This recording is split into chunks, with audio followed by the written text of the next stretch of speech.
Let's try this again. I have no idea, beloved, why it went off, but it went off. So I've started again. Hopefully, it'll see me all the way through this time. I want to talk about sowing and reaping and what in the world? And reaping where you didn't sow. I, I, I'm having technical difficulties. I didn't sow to this. That's kind of funny to me.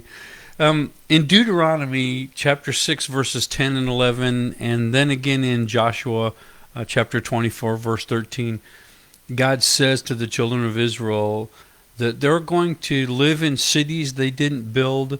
They're going to live in houses that are filled with products and goods that they didn't produce or they didn't buy. They're going to drink from wells that they didn't dig. And they're going to have vineyards and olive vines that they didn't plant.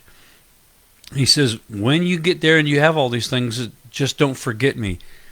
And there's a principle about sowing and reaping. And we know the principle, what you sow is what you reap. But there's caveats to that, and there's truths to that we're just now coming to see, such as it is true in the general form. If you sow corn, you reap corn. If you sow potatoes, you reap potatoes. That is true. But you actually sow a kernel of corn and you reap an entire plant.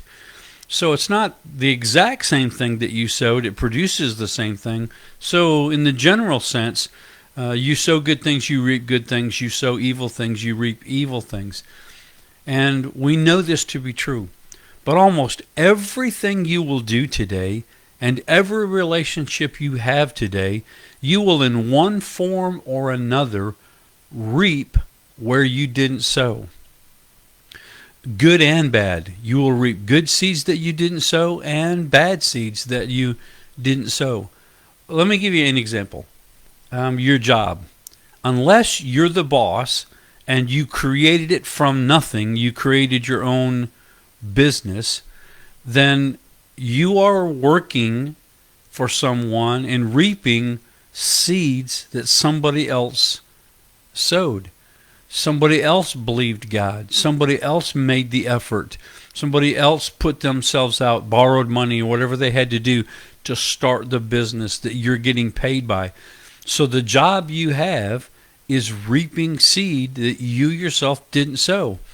And think about it again. The good things and the bad things about that job, you didn't sow. If the culture at your job is a good culture, you're reaping seed you didn't sow. That culture was created before you, and you're a part of it now. If it's a bad culture, that was also created before you were there. It's seeds that you didn't sow.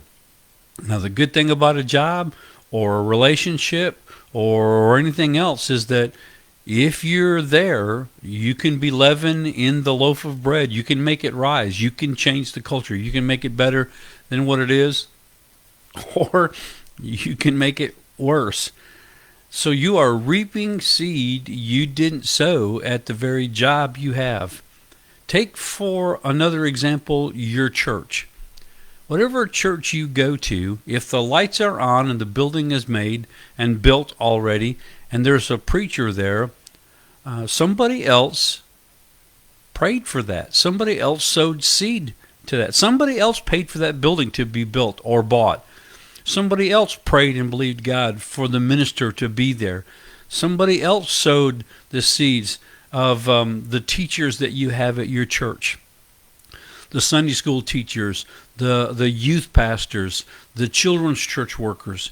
Somebody else sowed those seeds into those individuals so that now they're not only saved and spirit-filled and serving God, they're doing that long before you got there. Somebody sowed the seed into those individuals. Somebody led them to the Lord.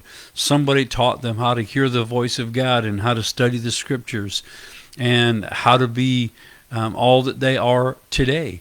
So your pastor, your youth pastors, your children's church workers, your worship team, All of those things that you participate in on a Sunday morning or a Wednesday evening or whenever you have service, those are reaping seeds you did not sow. But I think where I saw this the most, and I'm going to be very vulnerable today, and my wife and I'm going to share with you where I've seen this the most is in relationships. Every relationship you have today, you will reap good seed and bad seed that you didn't sow. If your wife knows how to cook very good, and my wife does, somebody else taught her to do that. You are reaping seeds that somebody else sowed. Probably mom, maybe a grandma, maybe both of them, maybe an aunt, maybe it was a sister, I don't know. But somebody else taught your spouse how to cook. Maybe you're one of those individuals where your husband is the cook of the house. I know lots of good cooks, and my daughter married a man who cooks very, very well. We just got through having some brisket and different things that he cooked on the grill, and man, it was absolutely awesome. But somebody taught him how to cook, and somebody sowed into him the desire to cook, or even the want to. But I've also seen in my relationship with my spouse, and I'll pick on us because we can handle it, I'm also reaping negative seeds from my spouse that I did not sow. My wife in previous relationships was not treated well.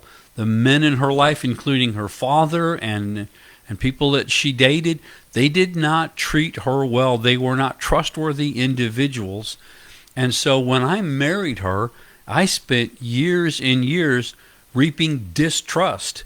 She didn't trust me. And it wasn't that she wanted to distrust me. Her history said men cannot be trusted. And so there was a lot of suspicion. And it's aggravating when you are a faithful individual to be distrusted. But she couldn't help it. All the men in her life from the get-go were men who were unfaithful to their women. And so I began to dig up those seeds and sow new seeds of trust. And while I didn't deserve how I was treated, I understood the why. And so while I would get aggravated, I would do my best to work those things out with her by saying things like, what do you need so that you can feel trust? Well, I need you to do this, or I need you to do that. My wife has access to all my codes, my passwords on my phone, on this laptop. She has access to all the locks to anything like my tree stands that I would lock. She has access to every aspect of my life, not because I necessarily need that. She needs that. It helps her feel safe that she can look at my phone anytime and see who I'm texting, what I'm saying to them. She can look at my phone history. She can look at my laptop and where I've been, what I've looked at. I have no hidden things from her. And I do that not because I'm distrusting or because I've sowed seed of not being faithful, but because her past is seed that was sown that I'm reaping the harvest of. And I will tell you, I've sowed enough seed and pulled up enough of the old that very seldom does that thing ever raise its head anymore. So I want to encourage you, there is hope for you in your relationship. My wife has some tremendous assets, character attributes that are beautiful. She is a person full of mercy. And those personality things that she has, those character attributes, many of those are seeds that were sown into her by other individuals. And I'm reaping the good of those. You may be in a relationship today and you're thinking, why does that person respond that way? Why does that person act that way? The truth of the matter is, it's probably seed that was sown. You know, when I go to the post office, when I go to the grocery store, and people act the way they act, I know somewhere there's a seed that was sown. Somewhere there's something deeper that's happening in this individual that's causing them to react the way they were acting.